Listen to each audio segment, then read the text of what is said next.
have a lot of frustration. Nobody talks too much about it on the shutdown with the really the role of the media. They've been anything other than an unbalanced reporter of the facts. For example, from my perspective, I think the Democrats, a lot of what they're going after are just perpetuating uh, temporary fixes that were put in place during COVID. Of course, on the GOP side of things, from what I can see, the GOP has never, in the entire time since the president first took office, come up with a cogent policy to replace the ACA. And the fact is, I think that if you want to call it the antebellum infrastructure before the ACA, that has disappeared. We're not going to be able to go back to what was there before. We need to, if you don't like it, come up with something different. And I see no, and there should be a simple explanation for the man on the street, and nobody is stepping up to accept their responsibility. I've got a different perspective than on your topic than you do, but Sean, you first, then Dan, then I'll go. I mean, my perspective is that Jack's right. I mean, we should have a better plan. There needs to be more market-driven forces. Well, no, but what about the question of whether the media coverage was biased to the shutdown? Oh, it's horrible. I mean, it was pathetic, right? I mean, I flipped over this morning. I had the quad chart on my thing, and there was a reporter on MSNBC, and I literally flipped over, and Scarborough was talking about how the president was trying to exact the most pain out of Americans as possible. He wanted them to suffer and wanted to take food out of their mouths. And I'm like, well, that's not exactly. How about that's Joe Scarborough. How about the Washington Post and the New York Times? Yeah. I think, like, again, this gets back to, the answer is there was unbelievable bias. The bottom line is Democrats couldn't answer the question, what were they fighting for? And I at the end of the day, that was a valid question. Why did they say what they said in the past about shutdowns, and why was this different? And they got let off the hook every time. Dan? I disagree. I actually think the media actually did say what Democrats were fighting for was the ACA extension. I mean, what everyone was fighting for, either reopen the government and then we'll talk, or no, we won't reopen until you do. Like, I thought the media covered. If I turned on Fox, I heard what MAGA thinks. If I turn on MSNBC, I hear what Democrats think. But that's cable news, and I think, Jack, where I would just disagree with you respectfully is healthcare is not an easy, simple issue. If it were, people would have solved it multiple times.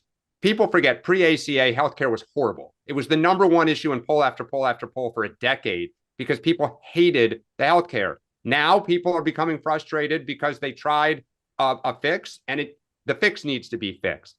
But the problem is, what is the other, what is our solution and what is Republican solution? But it is super complicated. Yeah. To just say the free market is going to do it, it's just. No. But no. I first of all, just to be clear, I don't think the free market can do it, but I do think that market forces are absent in our current system. Like, no one has an incentive to actually contain cost, to make sure we have horrible delivery and horrible cost. It's not working anyway. And, Dan, we've used the phrase in the past about, with the tariffs, like, the arsonist started. We were promised something on healthcare. It was a government takeover. We lost our doctors. We lost the ability to have our plans, and costs are out of control. That's a fact. But the government did take it over. It actually was Mitt Romney's base plan that was I don't care if it driven. But okay, so Mitt Romney's plan or not, it doesn't matter. The bottom line, it sucks. Okay, yeah, so what's your plan? On the question of the media, Jack, I'll try to say this carefully.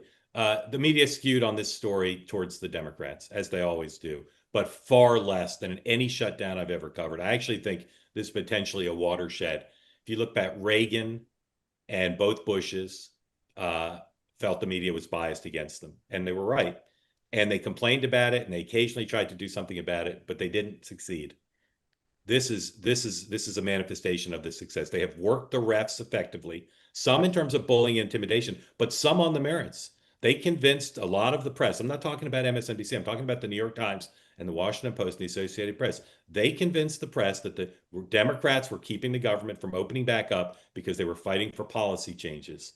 Now, again, the Democrats would say it wasn't a change. They were trying for an extension, but it's a change because they're supposed to expire. And I've never seen such relatively fair coverage towards the Republicans of the shutdown. Again, on balance, still anti-Republican, but But I wouldn't think you there's a agree watershed. that look, wouldn't you also agree that in the case of every shutdown, the side that's arguing for the government to stay shut essentially, or arguing that they want to fight for something, always is the losing side. The Democrats face the least amount of pushback that I've ever seen. Now, granted, Republicans are generally on the flip side of this, but the idea that they didn't face serious consequences. I thought they faced much more serious Yeah, I agree. pushback than I would have expected, and it would have happened pre-Trump. Pre-Trump, it would have all been about healthcare and Donald Trump's meanness. And I saw many interviews on cable, many framings in the Washington Post, New York Times. Democrats are the ones trying. I was just going to say, you could not go on CNN or MSNBC during the day and not be asked, but you guys are the one who shut the government down. And that was consistent because it's true. Yes. Yeah. Well, but wouldn't have happened. But wouldn't have happened if it weren't for the president and Agreed. Caroline and other people just being relentless, not just on this story, but Working for the last 11 months. And I don't know that it will continue like this, but it's a big change. It's a fundamental change. Yep. And so, Jack, I think you're right that it was not fair, but it was a lot better than it normally is in terms of balance and reporting, I thought. Jack, one last little thing. Yes, I lived in England during much of the 80s, and I got to see firsthand their national health system. Yeah. There are so many horrendous aspects to that type of healthcare. And of course, in the United States, what this comes down to, we've tragically lost any semblance of compromise, because when I hear words like death panels and some of this bombast, you can never arrive at a reasonable solution with those kind of extremes. That's true. Yeah. Jack, thank you. Grateful to you for being part of Two Way. They say that something that's easy is like a walk in the park. Well, easier than a walk in the park, hit the subscribe button, be part of the Two Way community, never miss an episode, be part of our conversations. Thank you for your service to America. And don't forget, you can now listen to the Morning Meeting and Two Way Tonight on Apple, Spotify, or wherever you get your podcasts.